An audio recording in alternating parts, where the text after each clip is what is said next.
In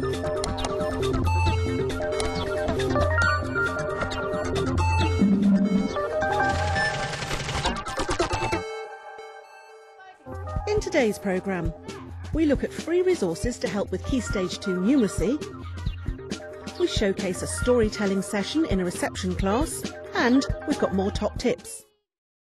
Always make sure you check your bookmarks regularly. It'd be a shame to get caught out in a lesson and a website's no longer where you think it is. Hello and welcome to ICT SOS. Coming up on today's programme, maths and literacy. But first up, maths. Did you know that there are free resources available on the Primary National Strategy website? And have you thought about how to use them? Well, that was the problem facing Kylie Doherty. She wanted help improving the investigational skills of her Year 5 pupils. We sent along maths specialist Darren Elson to help Kylie out. I know about the interactive teaching programmes because of the Primary National Strategy website, and they were also on the whiteboards when we had them installed in schools. What I'd really like some help with is integrating the ITPs into the children's maths lessons to improve their investigational skills. We've done that using pencil and paper, but I think ICT could really improve that. So what would you like to get out of today then, Kylie? Well, although I'm familiar with using some of the ITPs myself in front of the class, it'd be really good if I could get the kids using them in the lessons. What are the kids like with their reasoning and communicating skills? Well, they're good at talking to each other and working orally, but they find it quite difficult to record their methods and explain how they got to their answers sometimes. So if I could help you with presenting that evidence and gathering that evidence, because ICT is very good at that. Yeah. Well, what we could do is perhaps have a look at getting the children exploring and testing a hypothesis today, based on diagonals of perhaps pentagons. Okay. Darren will use an interactive teaching programme from the strategy to test the hypothesis that all pentagons have 5 diagonals. So what this ITP basically does is, if you change that number there, it actually just changes the sides of the polygon. So actually set that to 5 and then click on the 5, it creates a regular polygon. Right, okay. And then what we can do is manipulate that by pulling the fixed points. Okay. Okay. If we're actually doing this on pencil and paper, the children from imagination would probably only come up with a few pentagons, Yeah, but that's right. this gives us lots more opportunities. And that's the beauty of using ICT in this way. So what I thought we could do is actually take the pentagons from here and put them into PowerPoint, and then the children could actually explore this hypothesis. Okay. Okay. He begins by copying the pentagon into a presentation package. He creates a new slide, and then by clicking Edit Paste, the polygon appears on the slide. Now he uses the line tools to draw the diagonals on the polygon. What we can then do is move the children on and say, so does this work for other shapes as well? Because it might be that the children start coming up with their own hypothesis and conjecture, and that's what we really want. So it's like an open-ended investigation, really. They can take it as far as they... And I'm sure some of them might go home and do this at home. I mean, pair work's good as well because it promotes the discussion about the investigation too. And that's what this lesson's all about, isn't it? It's about getting the kids talking about maths. But how will Kylie get on in the classroom? So you're going to do an investigation today, and hopefully at the end of it you're going to have all the evidence to say what you found out, and you'll be able to show us on a presentation at the end of the lesson. Kylie then shows the children how to use the interactive teaching programme. You're going to put all the diagonals in, okay? And to do that, you will hold it down and drag it across to where it needs to be. I'm going to be asking, how many diagonals has my pentagon got? Amanpreet? 5. 5, good girl. Now, what we're going to be investigating today, if we go back She's got to crib sheets available as a what we're backup. going to be looking at today. That's hard. I can't find it anymore. The next one. X. And then we need to go to there. To there. Right. Now another one. 1, 2, 3, 4, 5, 6, 6. We could have one more from here. Oh, look, there. So there. Good, well done. Some of the class go on to apply their hypothesis to other shapes. They all save their work, and at the end of the lesson, groups present their findings on the whiteboard. Okay, so this is your first slide, okay, of your PowerPoint presentation. And if you use this pen to click on the board, it goes on to the next one. What can you see on this first one? Can you explain what you did? Well, at first we got a regular pentagon and did all the diagonals. And how many were there, Chloe? There were 6. There were how many? 5. There were 5. Okay, so that fits in, doesn't it, with our idea that all pentagons have 5. Let's have a look at your next one. We decorated some of the You lines. decorated some of the lines, okay. Now, how many diagonals do you have on here? We got 1, 2, 3, 4, 4. Oh, but I can see where the one's missing. Who can come up and show me where there's one diagonal missing? Oh. Ben. Where do I you know think where. one's missing? Yeah. To To there. there to there, that's right. Yeah. Okay, good. Well done. Let's give them a little clap.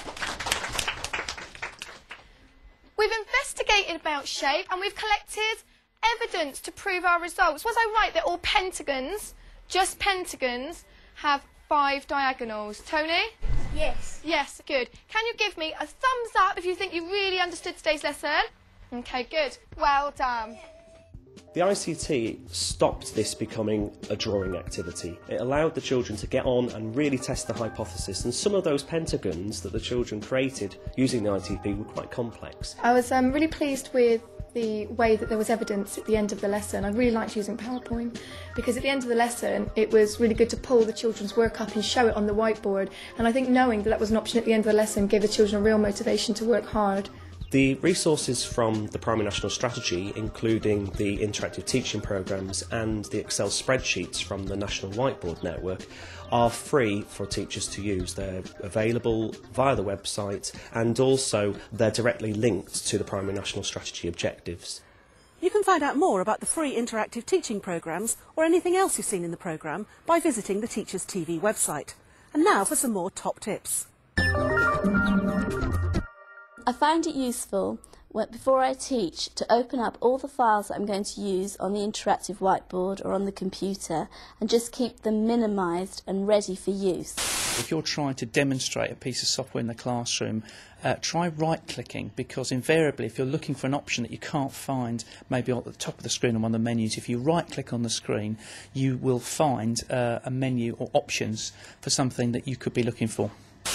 People have trouble remembering the exact addresses of websites. I found it more helpful to tell them how I search for something and give the name of the website so they can search again. And finally today, how can ICT be used to inspire reception-age children? We visited a teacher in Wembley who's using a specialist piece of software with her children, and here's how she does it. The lesson I'm going to teach today is going to be a literacy lesson for reception 4 to 5-year-olds, and it's going to be about retelling a familiar story. When we had Book Week, I have made loads of different books and I used shapes and, you know, everything I could think of, and it was still a bit boring. So I thought if I make it a bit interesting and use ICT, because they can see it, it's visual, it's bold, there's sound effects and it can move, and they do it and they feel, wow, that's a book we made, and everybody can see it, and it's just really exciting.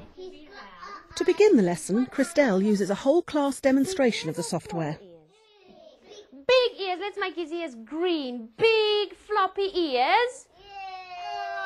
What do you think of that monster? Does he have a mouth? Where's more?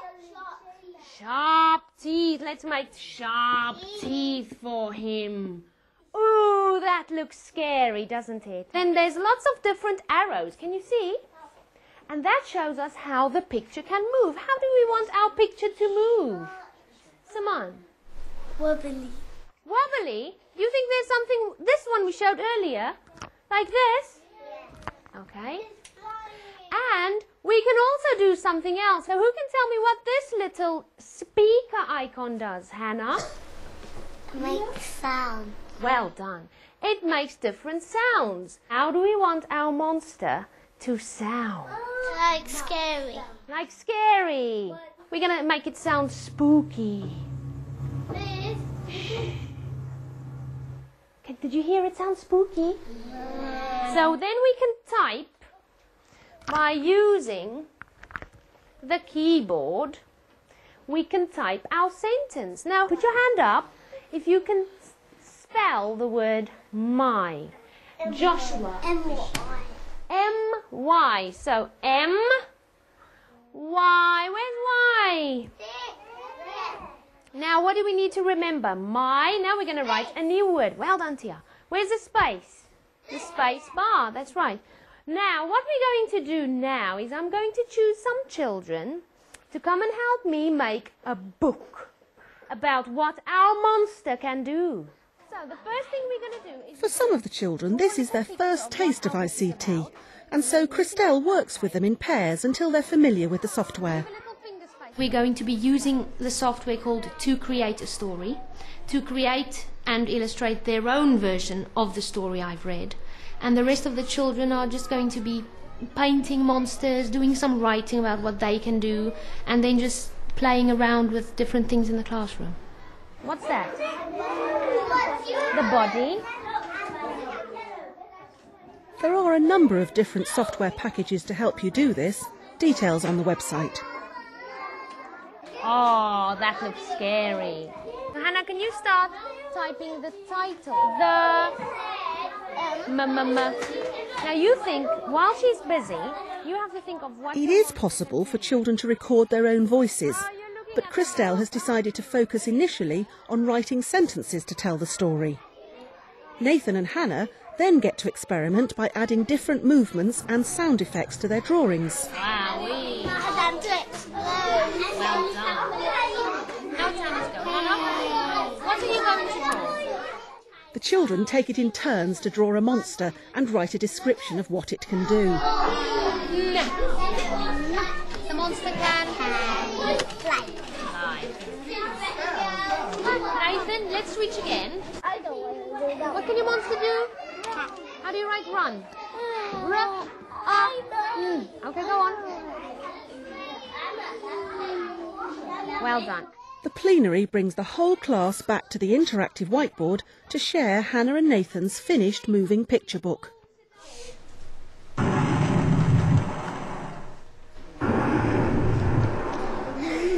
The Monsters Party by Nathan and Hannah.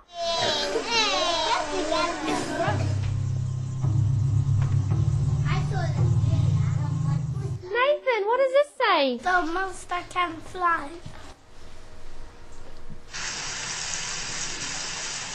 And let's all give Hannah and Nathan a big clap for making their book. Well done. If I use To Create a Story, it brings some excitement and change into a lesson, rather than having the boring paper books and letting them drawing and writing, because sometimes they say, Miss, I can't do this. And when they have the computer, they're all so excited, and there's sounds and different ways of moving the pictures about, and they can record their own voices on it.